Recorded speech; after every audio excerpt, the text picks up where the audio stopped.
મિત્રો રાજુભાઈ કરપડા આમ આદમી પાર્ટીના જ નેતા હતા અને હવે ભારતીય જનતા પાર્ટીમાંથી આમ આદમી પાર્ટીને સામે જ ચૂંટણી લડવાના છે। આ તો મિત્રો ઉલટું થઈ ગયું।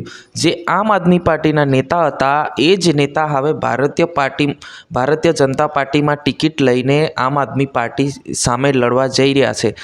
નમસ્કાર મિત્રો, વિડીયોમાં તમારું સ્વાગત છે। વિડીયોને અંત સુધી જોતો અને આપણી ચેનલ પર નવા હો તો ચેનલને સબસ્ક્રાઈબ કરીને લાઇક કરી નાખજો।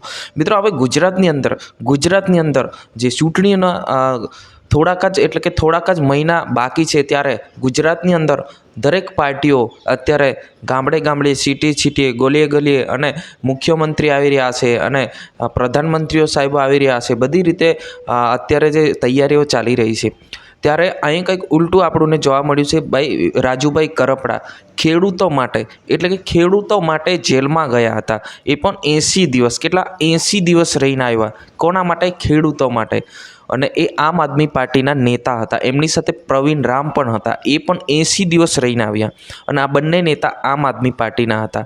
કેમ કે હવે કંઈક એવું ઉલટું થવા જઈ રહ્યું છે કે જે રાજુભાઈ કરપડા જે છે એ ભારતીય જનતા પાર્ટીમાંથી ચૂંટણી લડવાના છે પ્રવીણ રામ સામે। હવે વિચાર કરો ભાઈ, એક જ પાર્ટીના માણસો હવે સામે આવી જાય તો કેવી મજા આવે। હવે એવું કંઈક થવા જઈ રહ્યું છે જૂનાગઢની અંદર કે ભાઈ કે જે બંને નેતા છે આમ આદમી પાર્ટીના જ નેતા બંને સામે આવી ગયા છે।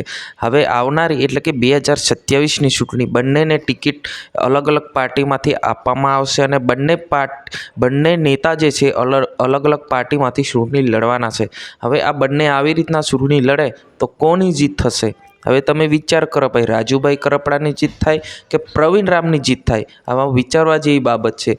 હા મિત્રો, અત્યારે જે ગુજરાતની અંદર માહોલ જે છે આવું આપણને જોવા મળી રહ્યું છે। મજા આવશે મિત્રો, આપણી ચેનલને સબસ્ક્રાઈબ કરી મૂકો।